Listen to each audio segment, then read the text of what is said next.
Welcome to Collision Podcast, where art, history, and music collide. I'm your host, Sharon Fitzgerald, and we are here for a very special Game of Thrones edition. I'm here with my co-host, Anthony. Hey, how's it going? I'm so excited. Yeah, me too. I know. I'm really excited for this next season. Okay, so we just watched the Season 8 trailer. All Anthony, right. you saw it for the first time. Yeah, it's the first time I've seen it, yeah. I mean, I've heard a lot about it. I've read some theories or something like that without actually watching it. But yeah, that's the first time I've seen it. Okay, so as we know, there's actually no real footage of the new season. Right. They always do kind of a dreamlike marketing, kind of a like little, I don't know what you call it. Well, no, it seemed like a dream sequence to me. Yeah, it's a dream all sequence, the symbolism, like feathers dropping to the ground, ice coming in, or Yeah, the fog or whatever, I have my theories, but now we're going to be, for those of you listening, if you go down to the show notes, everything we're talking about, all the images are going to be in the show notes. So right. I am breaking down this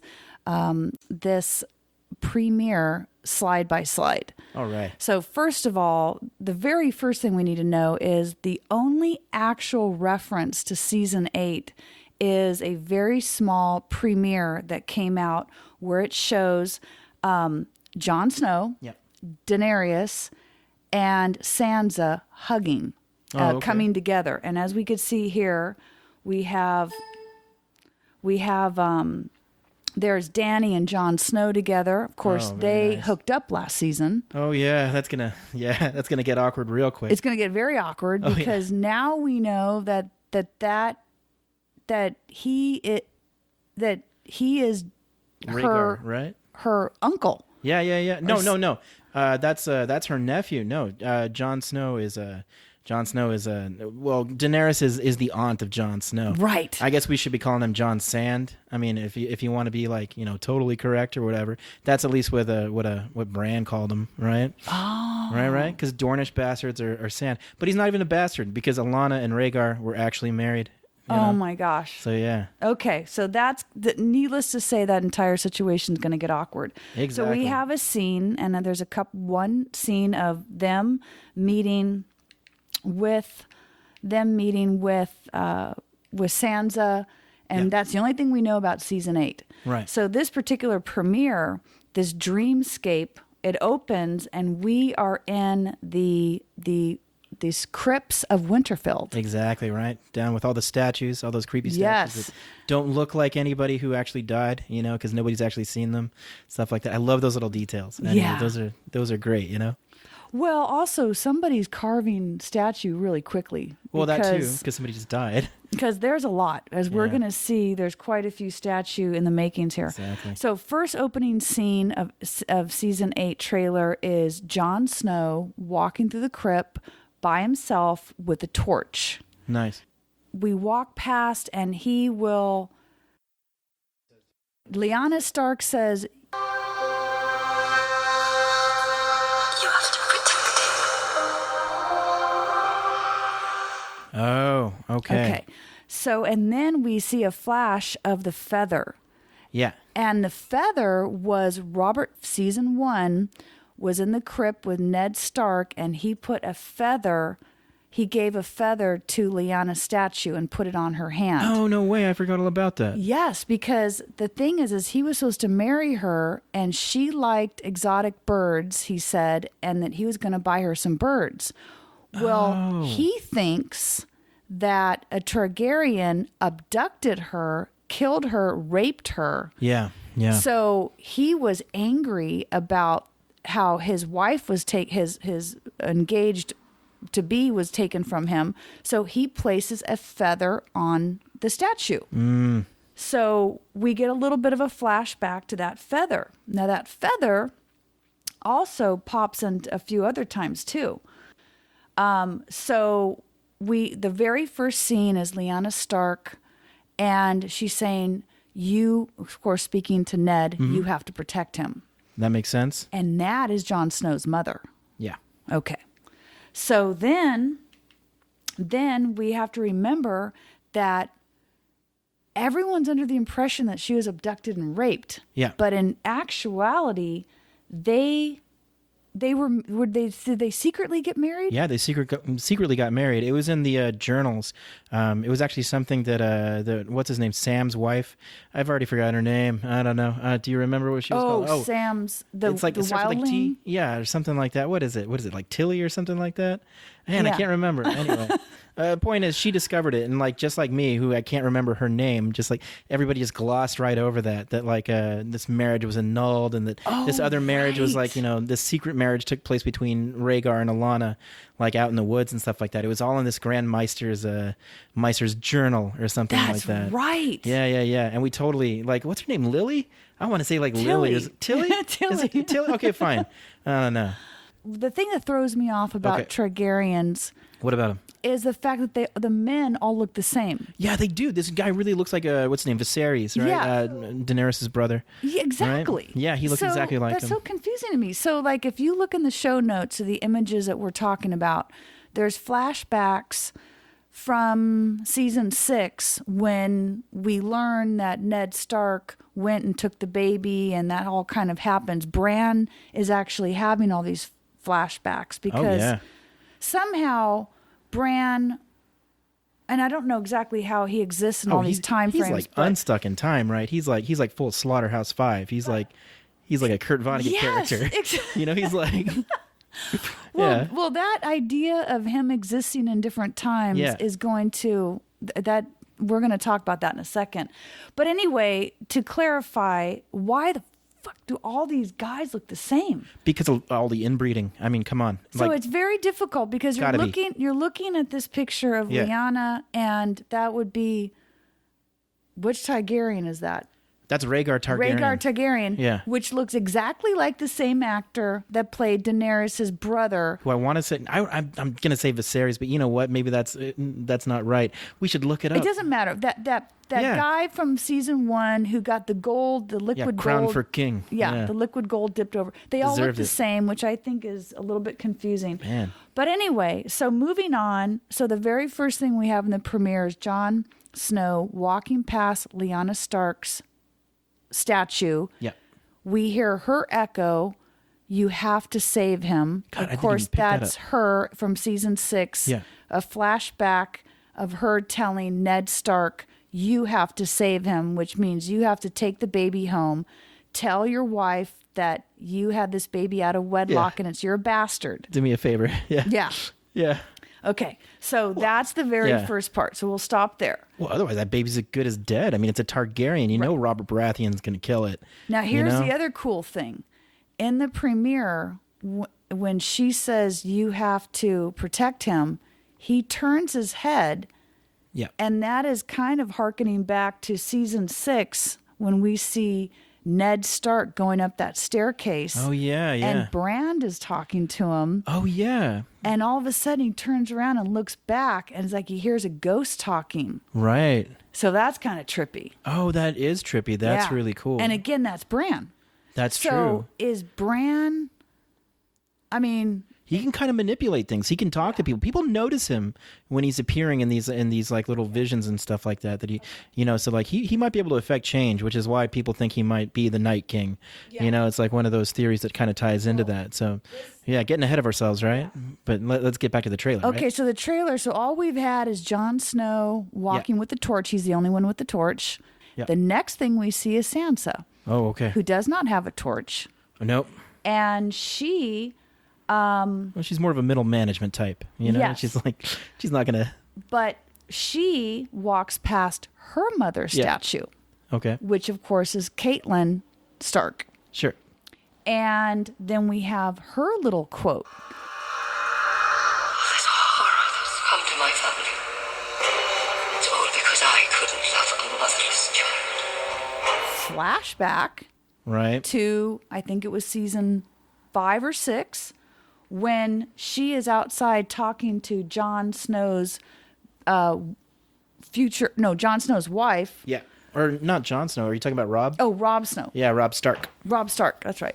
So she's talking to Rob Stark's that wife that caused the whole red wedding. Well, I can't blame her necessarily, but yes, it's I mean, true. she's kind of to blame though, because if it wasn't for Robert Stark marrying this woman, yeah, she's at least partially responsible. But come on, man. All right. Well, anyway, She can't be responsible for being hot and a king wanting to be with her and not one of Walter Frey's ugly daughters. I mean, there's just like nothing you can do about that. That's like, I don't know. There's 4 powers in Westeros. There's like, there's the god, there's the king, there's the riches or whatever. Religion is that speech that that was given. But there's actually 4 powers. There's also beauty. That's I think there's a 4th power. There's a good case to be made for that. I really do. I really do think that. Well, all right. So Catelyn Stark is saying all the horrors that came to my family because I couldn't love a motherless child. It's like, first of all, get over it. You're married to a king. So what? He brings back a bastard child when he's been gone. He was gone for like years or whatever, fighting Robert Baratheon's war. Right. So what if he knocked up somebody? Yeah. And okay, so get over it. Like, he brings home this son. It would be much easier to just kind of... Everybody's doing it, It's like, but like, get over it. Yeah. You know what I mean? Like, and that for her to hold this grudge against Jon Snow, she was nasty to him. Yeah, she really was. And this was going on into like 20 years later. She had some kind of hang up about it. And I think if you're married to a king or a rock star or someone super popular... yeah. You know what? You have to roll with certain things. And Pretty for much. you to hold a grudge for 20 years. Yeah, they're going to sleep around. They're going to have some kids. This is what noblemen do. It's just like you either, get used to it or don't date nobles, I guess, or don't marry them. Right. So I always thought that was stupid. But anyway, so she has this quote, and I think it's going back to like chapter 5 or season 5, where she's talking to the wife and she says, oh, the horrors. So that's what she echoes to Jon Snow, echoes to Sansa. Yeah. As she's walking past. And then we have Jon Snow walking past the statue of his father. Exactly. That looks nothing like him. I love that. That's like such a cool detail. Yeah. It's one of my favorite things. Poor Sean Bean. Right, that's the actor, right? Yeah, Sean Bean, yeah. Totally. First of all, he gets knocked out in season 1. Yeah.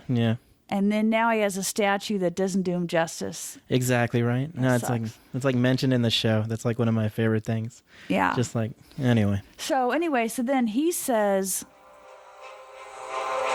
you are a Stark. You might not have my name. You have my blood.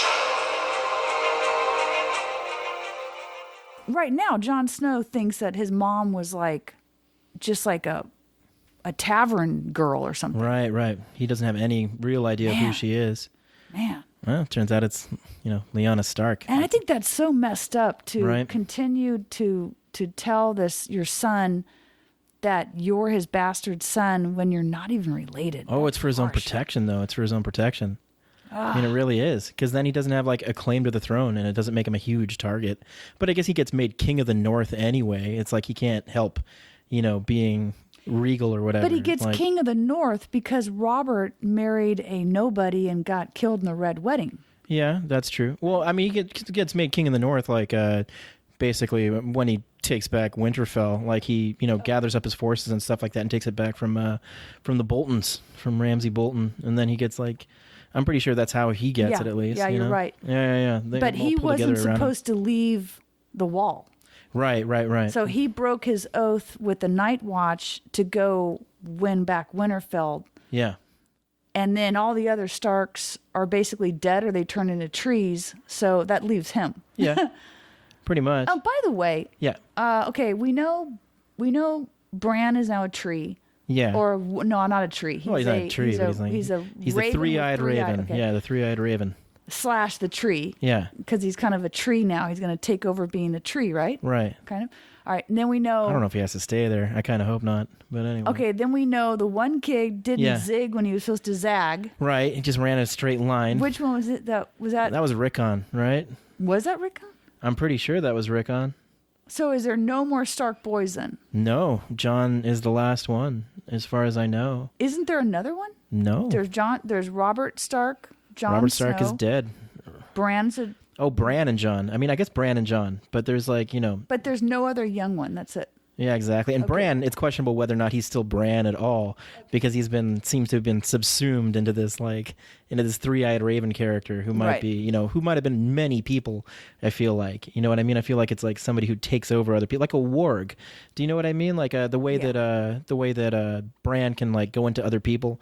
I think that's exactly what the three-eyed raven is. It's another warg who takes over other people's bodies, so he can like remember like a lot of being Bran Stark. That's at least what I think is happening, that he's been taken over by like another spirit who kind of just moves from person to person. Let's get to the end of this premiere, because there's some possibilities where he might have been in that premiere. Right. So let's just go to the next slide. Oh, please, let's do. Okay, so after we have Jon Snow with the torch, and he sees his mom Lyanna statue, then we have Sansa. She sees her mom's statue, which is Catelyn Stark. Yeah.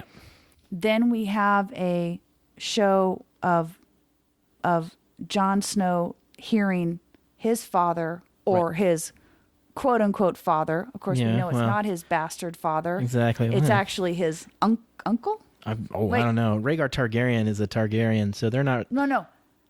But Lyanna Stark. Oh yeah. So Ned is his uncle. Oh, sorry, okay. I misunderstood what you're saying. Yeah. So he sees his uncle / bastard father's statue. Yeah. Okay. Now, also before we go to the next scene, I want to point out one thing that we haven't talked about. No, you know what?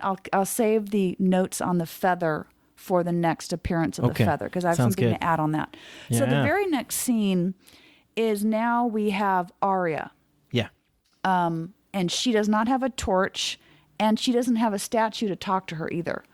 There's no parent, or there's nobody talking to her at all. Well, she's no one. But there's a special thing that we will notice. What's Do you that? see it in the picture? No. Oh, so we're right looking now? at the picture right now, which is in the show notes, of the three of them in the Winterfell crypt. 3 Stark children. And they're all you facing see, the camera. I guess you can't really tell, but she has on her, what's her sword? You know what that is? Needle. The needle, okay. Yeah. In addition, on the right side, she now has the dagger. Oh, the Valyrian steel dagger. Yes. Very nice. Now, Valyrian steel is what? Oh, that's a steel that was made, I'm pretty sure, was that made by the Targaryens as one of their special recipes, right? I'm pretty sure. So. But it can kill White Walkers. Yeah. So, that's very important. So it's magic steel. Now, also, let's note that Jon Snow has a Valyrian steel dagger. Yeah, you better. Well, he has a sword too, right? Longclaw? The sword, yeah. Yeah. Which, so they both are in possession of Valyrian steel right now. Okay. So then the three of them are walking, and then we see, there it is. All right. There's a picture with the detail. Yes. Of we steel see dagger. her. We see Arya with her Valyrian steel dagger. Very stylish. Okay. There it is, a close up. Of course, she used this. She killed Littlefinger with this. Oh yeah, she did. But she got it from Littlefinger. She Yes. took it and then killed him with it. Well, Littlefinger gave it to Bran, not really understanding that Bran is now a three-eyed raven that can see through time and knows exactly what the hell Littlefinger's doing. And that, Littlefinger tried to kill Bran back in, like, season 1. That was, like, episode 1 when, sent an assassin, and Littlefinger lied, said the Valyrian steel dagger belonged to Tyrion Lannister when it clearly did not. So, yeah. That's the same dagger? That's the same dagger. The same dagger that Catelyn had to fight off this assailant who was trying to kill Bran. I think after he had fallen out of, the building after Jaime pushes him. Are you suggesting that Littlefinger tried to kill Bran and had him thrown out a window? I'm pretty sure he did, or at least he tried to pin. I thought Cersei did that. Oh, no. That was Jaime pushed Bran out of the window when Bran spotted Jaime and Cersei together when he was like climbing, that sort of thing. So, but anyway, Bran was almost killed by an assassin in his bed when he was trying to recover. Oh, because right. Exactly, Okay. because remember, Jaime and Cersei didn't want to have it out that they're an incestual relationship. So, that's no good. So, of course, you're going to send an assassin, and you're going to pay the assassin with a Valyrian steel dagger, and that's where the dagger comes from. But Littlefinger lies and says the dagger belonged to Tyrion Lannister. Maybe it did. I don't know. They probably have Laren's steel daggers like all over the place. You know, they're rich. So you know how rich people are. They misplace things all the time. But it's definitely a Lannister dagger, and Littlefinger lied, said it came from Tyrion. Okay. Yeah. So now here is the pinnacle shot where we have our 3 Starks. These are the last 3 Starks. Yep. Well, there's also Bran, but There's I guess Bran, I don't think he really counts anymore. But He's somebody else now. He might be in this scene. That's my theory. He might be in this next he? shot. Watch. Hold on. Oh my God, I missed it. Okay, go. Maybe.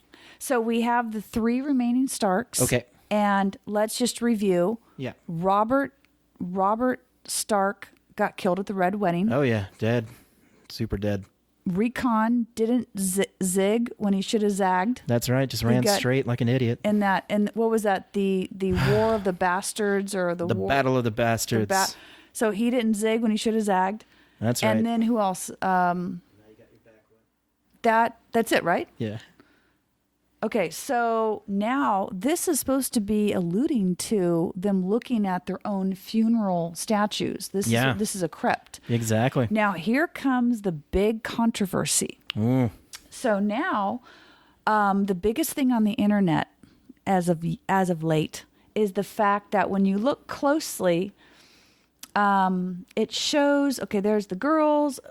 It shows Jon Snow. Looking old.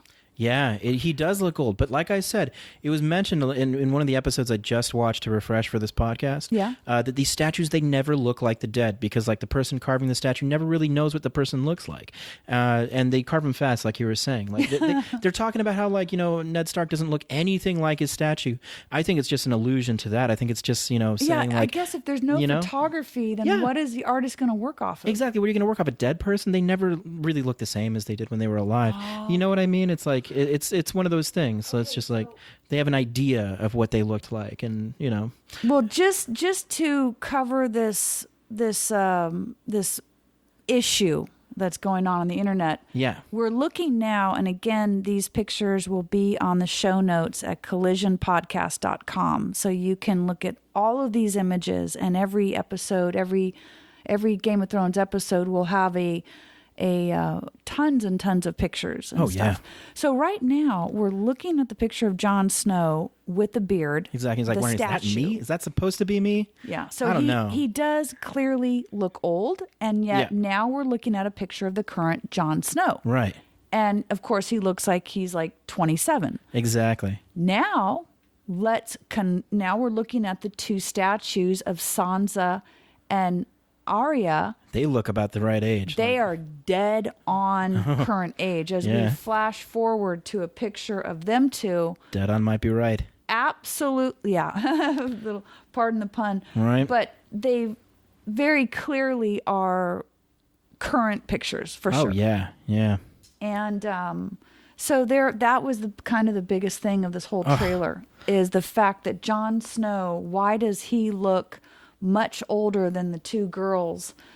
Okay, so then the next scene is here we go. We're back to the feather, and now I want to digress for a second and talk about this feather. Go on. So as mentioned, the feather first appears in season 1 when Robert Baratheon goes into the crypt and he puts a feather on this in the hand of the statue of Lyanna Stark.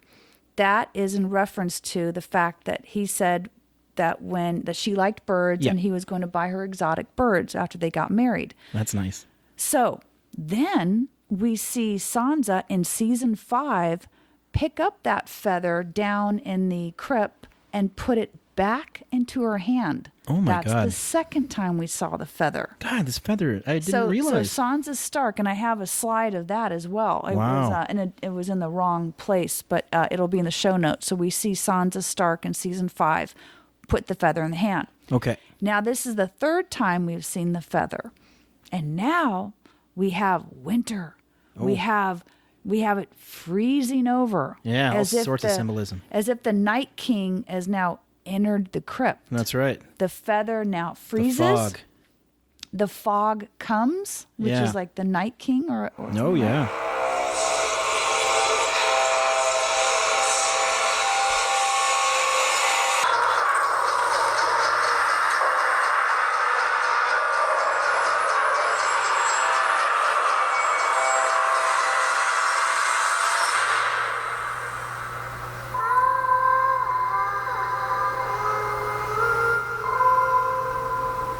And that's where another theory on the internet, is that that's Bran, who might be the other Stark, who is now in the scene with them. Oh, man. Because maybe Bran is the Night King. Maybe. What if he is? Is that... I mean, Bran could be anything. Bran could be anything. I do think he's like been taken over by something else, something that It's kind of hard to really define. He's like a tree, he's like a bird. He's a warg. He can warg into things. He can take over animals. He could do that before. He took over Hodor. Like, he takes over people. Oh, that's right. Right? He can control people's minds. Hold the door. Mm-hmm. So he has the ability, a warg, to define it for those listening that don't remember. Yeah. A warg, tell me about it.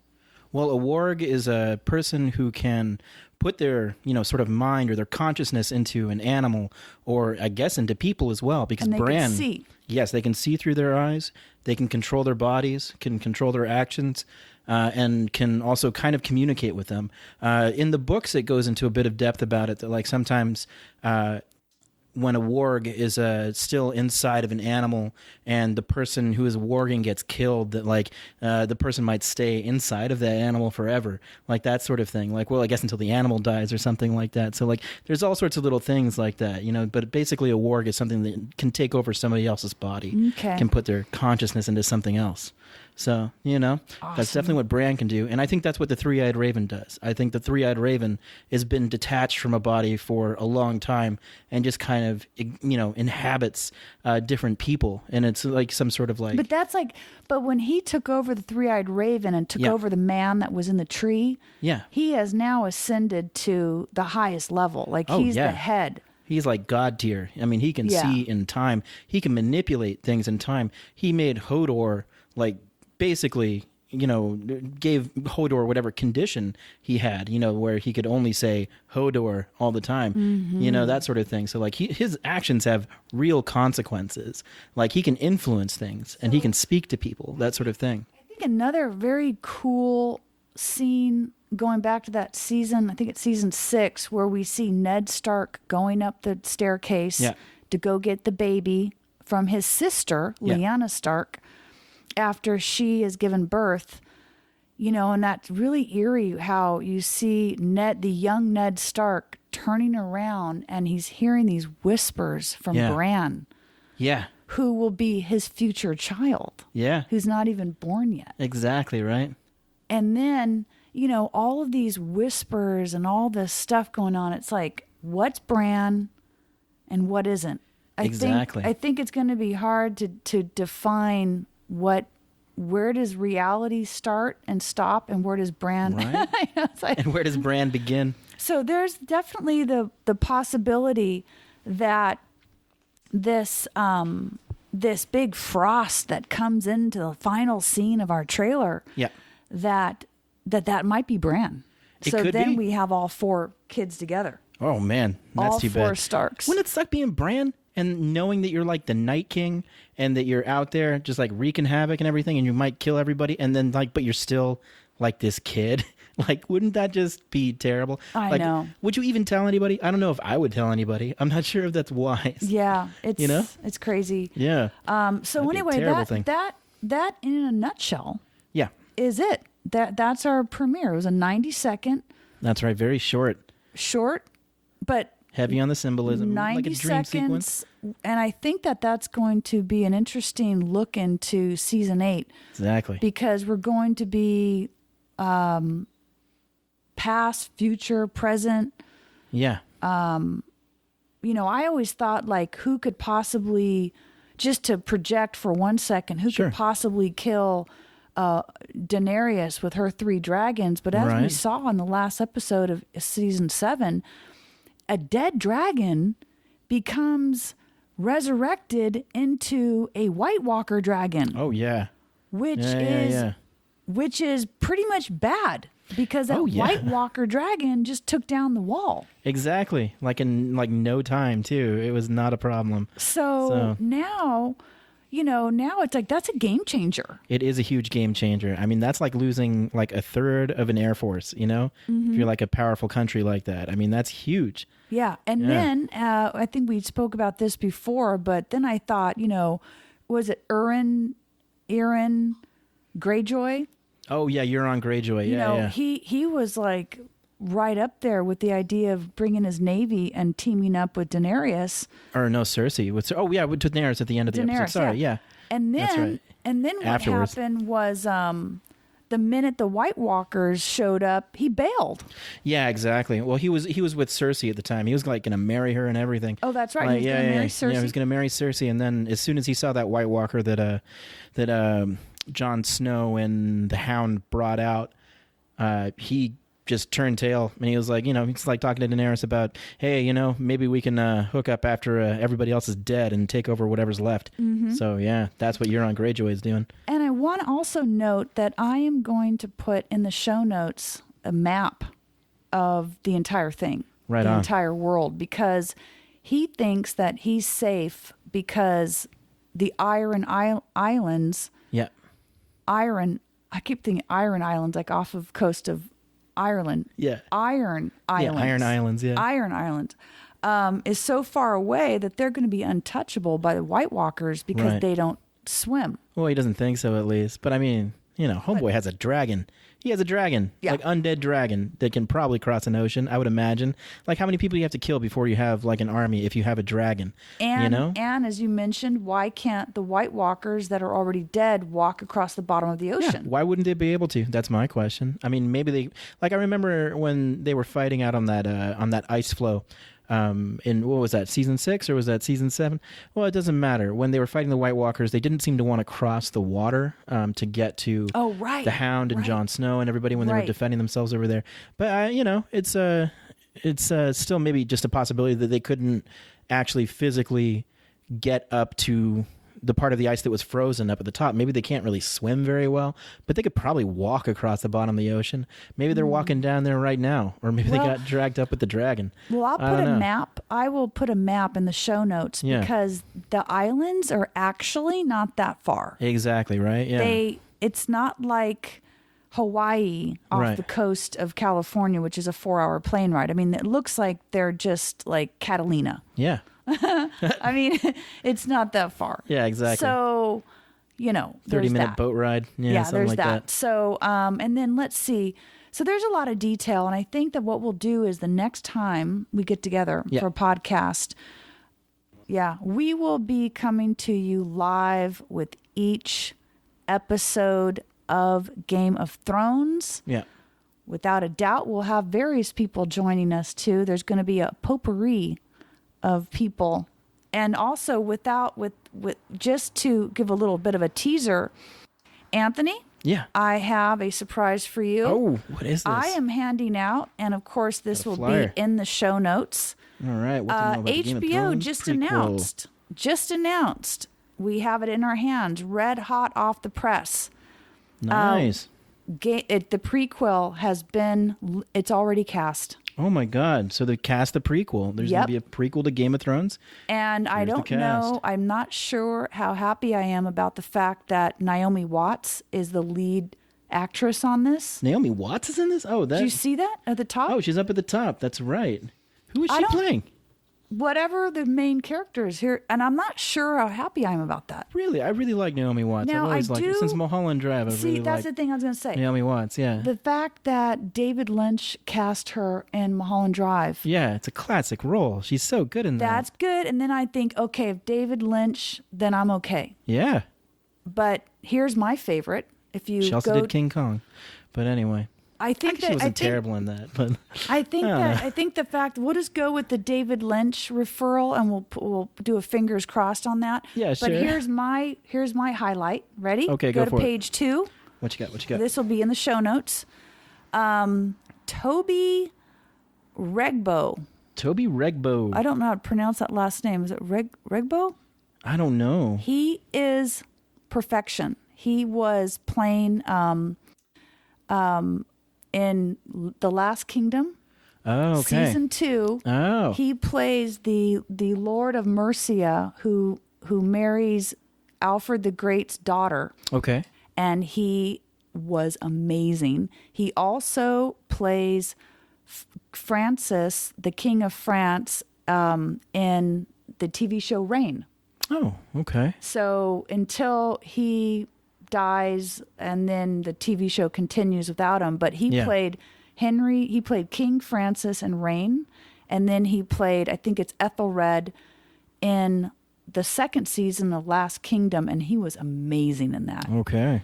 So the fact that he's in this, I'm so excited. And then if you look at the other actors, Anthony, do you recognize any of these other actors? I don't think I really do. don't. I don't recognize anybody from this, but I'm kind of out of touch, to be perfectly honest with what's going on. So, I like Game of Thrones, but I haven't watched The Last Kingdom. I haven't watched Reign or anything like that. So I still have to get caught up on Vikings. I haven't even given that one a chance, So you know what? I like The Last Kingdom better. Last Kingdom is better, really? Yeah. Wow, amazing. So The Last Kingdom will really look at the sacking of Northumbria, of Lindisfarne Monastery in 792, the more to the point where the heathen army really grows together, and then Alfred the Great has to combat it when everything in England is under Danelaw. Yeah. So Northumbria is taken, East Anglia is taken, and Mercia is taken. And the only kingdom left that isn't under Danelaw, that isn't taken over by Vikings, was Wessex. Huh. Okay. And Alfred the Great, which is why he's called the Great, figures out how in the world do you tackle that? Yeah, right. And it's amazing. Now, Vikings, on the other hand, conversely, completely screw everything up. Yeah. They suggest that Rollo and Ragnar Lothbrok were brothers, which they weren't. They're separated by decades, and they were certainly not related. They suggest that Ragnar Lothbrok sacked Northumbria. He didn't. Okay. So it's really kind of a bummer, because they take the Viking Age and they completely mishmash it. And it's like, why not just do it the way it actually happened? That's a good question. So I like The Last Kingdom, where it's more historically correct. I think it's amazing. I think it's wonderful writing, and I think it's a better show. So we can easily talk about The Last Kingdom in the future. But this wraps it up for today. Okay. As far as our Game of Thrones, we're ready, aren't we? Yeah, sure. Any predictions? Who do you think is going to die in this season? Who do you really think is going to die? Well, there's no way that they can just simply easily give the throne to Jon Snow.